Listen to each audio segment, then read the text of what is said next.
अस्सलाम वालेकुम नाजरीन, मैं हूं एडवोकेट इजाज़ अहमद नवाब। नाजरीन, आज नवाज शरीफ साहब एवनफील्ड रेफरेंस में बरी हो गए, बाइज्जत बरी हो गई, मुबारक हो उनको। आप सभी को पता है बरियत हुई कैसे है और नवाज शरीफ साहब पाकिस्तान से बाहर कितनी देर रहे और ये इनको सज़ा कैसी हुई थी, रेफरेंस कहाँ से आया था, JIT क्या थी, सारी बातें आपको पता है। मैंने इस व्लॉग में आपका टाइम वेस्ट नहीं करना, बल्कि एक नई बात करनी है। बात वही, लेकिन एक जो सारी आप बातें सुनते आ रहे हैं कि जी नवाज शरीफ ने ये कहा, मरीम नवाज ने ये कहा, शहबाज शरीफ ने ये कहा, मेरे वाले साहब गरीब किसान थे, मेरे वाले साहब अमीर आदमी थी जी, मेरी पाकिस्तान में तो लंदन में तो क्या पाकिस्तान में भी कोई प्रॉपर्टी नहीं है। और तकरीरें की जी वहाँ पर खड़े होकर, असम्बली फ्लोर पर खड़े होकर, फिर कतरी लेटर आ गया, फिर कैलबरी फॉन्ट आ गया। मैंने ये बातें नहीं करनी, ये सारे मीडिया पर आज यही है। एक बात करनी है, इसलिए वो ध्यान से सुनिए। और बात ये करनी है कि पाकिस्तान जो नून लीग के नवाज शरीफ साहब हैं, ये बरी तो हो गए हैं, लेकिन इनके माथे पर एक बहुत बड़ा कलंक जो है वो लग गया है। वो क्या है और किस तरह से ये अब सारी उम्र तक क़यामत अल्लाह ताला खुश व खरम रखे हमारे मुल्क को और कायम रखे इनकी फैमिली को। ये जो है इनके माथे से अब नहीं धुलने वाला। वो क्या है और किस तरह से, ये भी मैं आपको बल्कि यही बताना है। लेकिन उससे पहले ओरिया मकबूल जान साहब का एक ट्वीट है बड़ा मज़ेदार सा, वो आपको पढ़ के सुनाना है। ये मेरा नहीं है, ट्वीट है जी ओरिया मकबूल जान साहब का। वो कहते हैं कि नवाज शरीफ को नैब के मुकदमात से बरी होकर यह कहना कि मुझे अल्लाह ने सुरखरू किया है, बिल्कुल वैसा ही है जैसे कोई डाकू डकैती के मुकदमे से रिश्वत देकर बच निकले और अल्लाह को भी अपने जुर्म में हिस्सेदार बनाने के लिए मस्जिद में कलीन डलवाए या किसी दरबार में लंगर का एहतमाम करे। ये जी ट्वीट था ओरिया मकबूल जान का। मैं इस पर कोई कमेंट नहीं करता, आप कमेंट्स में अपनी राय का इजहार कर सकते हैं। अच्छा, एक बड़ी अजीब बात हुई, नवाज शरीफ साहब बरी हुए। कोई इतनी बड़ी बिग ब्रेकिंग न्यूज़ थी, ज़ाहिर सी बात है नवाज शरीफ बरी हो गया।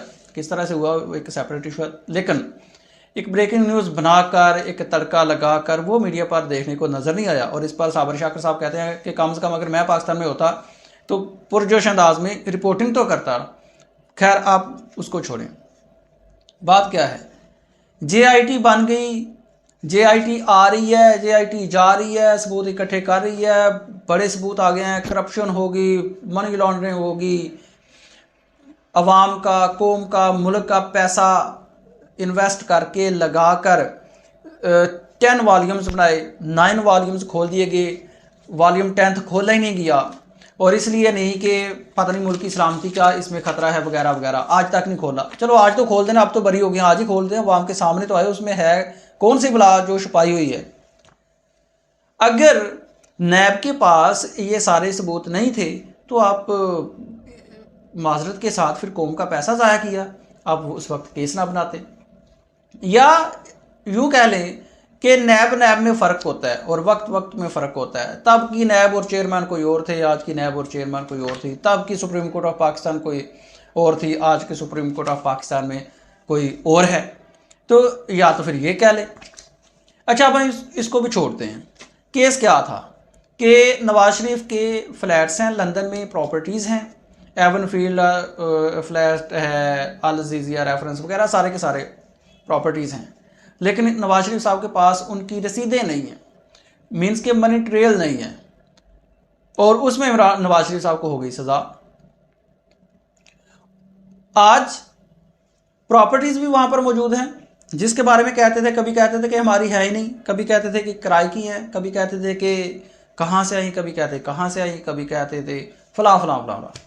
प्रॉपर्टीज़ भी मौजूद, मनी ट्रेल भी नहीं है, उनमें रह भी रहे हैं, उनको ओन भी कर लिया, उन पर कब्जा भी है, प्रॉपर्टीज़ मौजूद भी हैं। सवाल क्या था कि ठीक है भाई, आपके पास प्रॉपर्टीज़ हैं, बताएं पैसा कहाँ से आया, मनी ट्रेल दें।